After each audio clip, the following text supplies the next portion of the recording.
غیبت ہوگی, وہ بدخوئی ہوگی, یہ ظاہر اسپیس تو کریٹ ہوگی, اسپیس کریٹ ہوگی بے حسی کے لیے.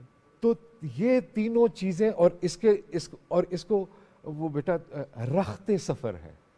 اوکے, رخت سفر ہے کہ زاد راہ, جو زندگی کا سفر ہے اس میں آپ کے پاس جو کرایہ ہے, جو آپ کے پاس جو چیز ہونی چاہیے اس سفر کو گزارنے کے لیے, یہ رخت سفر. اور وہ کس کا رخت سفر ہے؟ میر کارواں کا. اب میر کارواں کون ہے؟ میر کارواں ایک استاد بھی میر کارواں ہے, ایک فوجی جو اپنے کمانڈر کے ساتھ ہے, جو کمانڈر ہے وہ بھی میر کارواں ہے, ملک کا جو اولو الامر ہے ہمارے, جو تمام معاملات کو جو چلا رہے ہیں, ایڈمنسٹریشن کر رہے ہیں, وہ بھی میر کارواں ہیں. تو یہاں میر کارواں سے اقبال جس کی طرف اشارہ کر رہے ہیں وہ مرد مومن ہے, وہ استاد ہے. اور یہ تین چیزیں اگر اس کے اندر موجود نہیں ہیں, یا ان میں سے کوئی ایک چیز بھی مسنگ ہے, تو وہ میر کارواں نہیں ہو سکتا, لیڈر نہیں ہو سکتا, وہ لیڈر نہیں ہو سکتا. تو لیڈرشپ کی یہ اقبال نے جو تین چیزیں بیان کر دی ہیں, چوتھی کوئی چیز نہیں ہے, ورنہ اقبال ضرور یہاں پر اس کو مینشن کر دیتے. یہی ہے رخت سفر میر کارواں کے لیے. تو ہمیں اس حوالے سے اس کو ہم آئسولیشن میں بھی نہیں دیکھ سکتے. Okay, it has to be seen in a bigger picture. اس کو پورا پیراڈائم کے اندر ہی اس کا اطلاق ہو سکتا ہے, اس کو کٹ پیسٹ نہیں کیا جا سکتا. یو ہیو ٹو لیو دس وے. کیا بات ہے. اور ایک میر کارواں یہ ماڈل اپنانا پڑے گا.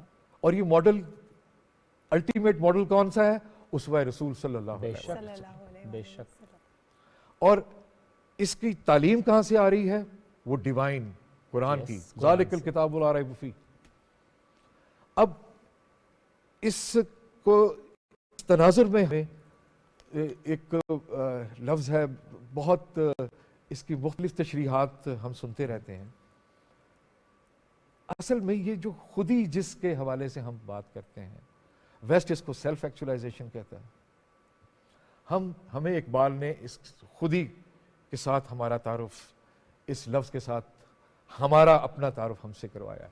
ہم کون ہیں؟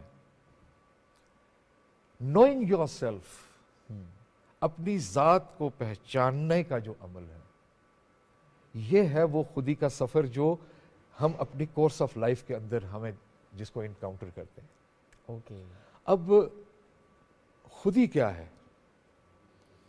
خودی وہ تمام پوٹینشلز ہیں, جو وہ تمام صلاحیتیں ہیں جو اللہ پاک نے ہمارے اندر انسٹال کی ہوئی ہیں. اور سورہ حشر کی آیہ مبارک ہے 19ویں آیہ مبارک, وَلَا تَكُونُوا كَالَّذِينَ نَسُوا اللَّهَ فَأَنسَاهُمْ أَنفُسَهُمْ أُولَٰئِكَ هُمُ الْفَاسِقُونَ. ایسے لوگوں میں سے نہ ہو جانا جنہوں نے مجھے بھلا دیا. یہ اللہ پاک اپنے لیے فرما رہے ہیں. ان لوگوں میں سے نہ ہو جانا جنہوں نے مجھے بھلا دیا. اور جب مجھے بھلا دیا تو what I did, I switched off all their potentials. وہ potentials جو میں نے خود ان کے اندر انسٹال کیے تھے, تو ان اللہ علی کل شیء قدیر ہے نا, وہ ہر چیز پہ قادر ہے نا, تو وہ ان potentials کا سوئچ بھی تو آف کر سکتا ہے نا. تو اس نے بتا دیا نا کہ میرے سے اپنے آپ کو ڈسکنیکٹ کرو گے. اور اب آپ دیکھیں نا کہ ہم چلتے چلتے ہمارے معاشرے میں جو تنزلی جس طرح سے آئی, ہم نے انشاءاللہ کو کہنا ایک مذاق بنا لیا. ویسٹ ہمارا باقاعدہ مذاق اڑاتا ہے کہ مسلمانوں نے جب کوئی کام نہیں کرنا ہوتا تو وہ انشاءاللہ کہتے ہیں. اور حکم کیا ہے؟ نبی کو حکم ہے, سورہ کاف, نبی کو حکم دے دیا کہ اگر بھول جاؤ انشاءاللہ کہنا. نبی کے ذریعے ہمیں بتایا نا یہ چیز کہ اب انشاءاللہ جب کہنا بھول جاؤ تو جب یاد آئے فوری طور کے اوپر اس کو. یہ اتنا ضروری ہے اپنے آپ کو اپنے خالق کے ساتھ کنیکٹ رکھنا. اب اس کنیکشن کو کس طرح سے ہم نے جو ہے وہ ذرا اس کو بھی اسٹیبلش کر لیں کہ یہ کیا کنیکشن ہے. جسم تو ہے ہمارا, ایک فزیکل بینگ ہم ہیں جو ہم نظر آتے ہیں, جس کے لیے ہم دنیا جہان کی. آج میں سن رہا تھا کچھ کھانے پینے کی بات ہو رہی تھی. ہم یہ ساری ہماری اپنی جسم ہم کیسے نظر آتے ہیں, اپنی فٹنس کے لیے ہم کتنی کوشش کرتے ہیں, لیکن یہ تو بڑی ٹیمپریری چیز ہے نا. Temporary, it is so temporary that this moment جب میں آپ سے مخاطب ہوں, آپ مجھ سے مخاطب ہیں, تو ہمارے جسم کے اندر ٹوٹ پھوٹ کا عمل ایسا جاری ہے کہ یہ 90 ٹریلین سیلز جو ہیں یہ ٹوٹ رہے ہیں, بن رہے ہیں. ہر لمحہ 10 بلین سیل ٹوٹ رہے ہیں اور 10 بلین نئے سیل بن رہے ہیں. تبدیلی کا امر رواں دواں ہے, جاویداں ہر دم رواں, پہم رواں ہے زندگی, یہ تو نہیں رک سکتی.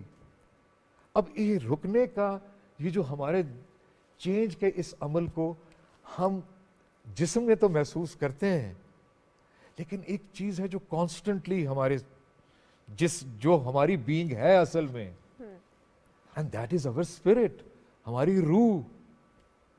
روح کیا ہے؟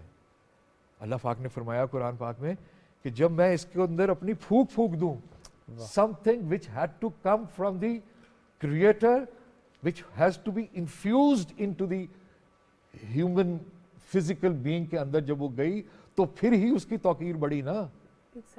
تو اس کے اندر سے کیا آیا, ہمارے اندر روح آئی نا. تو روح کے ساتھ بھی ایک پورا صلاحیتوں کا ایک پورا کوانٹم ہمارے اندر آیا. الرحمن الرحیم المالک القدوس السلام المومن المہیمن العزیز الجبار المتکبر, یہ ساری یہ اس کی خصوصیات, یہ ساری اس کی صفات ہیں نا. تو یہ صفات بھی تو انفیوز ہوئی نا انسان کے اندر. لیول ہم جس کو ڈسکس کر سکتے ہیں کہ ہمارے اندر کیا ہوگا, اور جو ہمارے دیا کتنا گیا, جنہوں نے ہمیں اس چیز سے آشنا کروایا وہ کس لیول کے اوپر ہوں گے, اس کا تو ہمارے پاس کوئی پیمانہ ہی نہیں ہے نا. اور پھر ہمیں عطا کتنا ہوا, ہم نے یوٹیلائز کتنا کیا. یہ ہے خودی, یہ ہے خودی بیٹا, کہ جس وقت ہم نے اپنی ذات کے ان پوٹینشلز کو ڈسکور کر لیا, تو اس کی ڈسکوری ہی جو ہے وہ آپ کو آپ کے رب کے ساتھ جڑنے کا, اللہ نے کہا ہے نا کہ مجھے بھلا دو گے تو میں تمہارے اوپر آشکار ہی نہیں ہونے دوں گا. We have to believe this. یہ وہ ڈس بلیف ہے جس نے ہمیں خودی کی جو مختلف تشریحات ہیں, ہم کبھی اس کو جو ہے وہ خودداری شاید اس کا ایک کرتے ہیں, لیکن اصل میں یہ اپنے مالک سے اپنے آپ کو جوڑنا ہے. تو جب جڑتے ہیں ہم اپنے مالک سے, ہماری اسپرٹ جب جو ہے وہ اس کی بالیدگی ہوتی ہے, جب ہماری اسپرٹ کی ایلیویشن ہوتی ہے, تو پھر ہمارے اوپر یہ جو ہماری پوٹینشلز ہیں وہ خود آشکار ہونا شروع ہوتے ہیں, اور پھر اس کا اپنا ایک اس کا استعمال جو ہے وہ وزڈم کے زمرے کے اندر پھر وہ چیزیں چلی جاتی ہیں. کیسے ہمیں اس کا استعمال کرنا ہے. سر بہت شکریہ, بڑا اچھا لگا. وقت بڑا مختصر تھا لیکن آپ سے سن کے خوبصورتی سے ایلیبریٹ کیا آپ نے, نہ صرف اس شعر کو بلکہ خوبصورت دعا جو کہ ایک بار پھر سے ریپیٹ کے دیتے ہیں وہ لوگ جو ہمیں سن رہے ہیں, دیکھ رہے ہیں. سر نے بڑی خوبصورت دعا جس کا آغاز میں ذکر کیا, ربی اشرح لی صدری ویسر لی امری یفقہوا قولی, اپنی زندگی کا حصہ بنا لیں اس دعا کو, تاکہ اللہ تعالیٰ آپ کی بھی گفتار میں وہ تاثیر پیدا کرے جو کہ جس کا اقبال نے ہمیشہ ذکر کیا, وہ تاثیر جو آپ چاہتے ہیں اور جو بات آپ کہہ رہے ہوتے ہیں وہ دوسروں تک اسی طرح پہنچے. بہت شکریہ سر, آج آپ مہمان بنے اور آپ نے ہمیں پڑھایا, ہمیں سکھایا کہ کس طرح ہم اقبال کی تعلیمات کو پوری طرح تو نہیں سمجھ سکتے, لیکن اس کا ایک ذرہ ہی صحیح اگر ڈیلی ہم ایک شعر کو ہی بالکل سمجھنے کی کوشش کریں تو یہ بھی ہماری طرف سے بڑی زبردست کوشش ہوگی. بالکل ایسا. ایک بریک کی طرف بڑھیں گے, واپس آتے ہیں, ساتھ رہیے.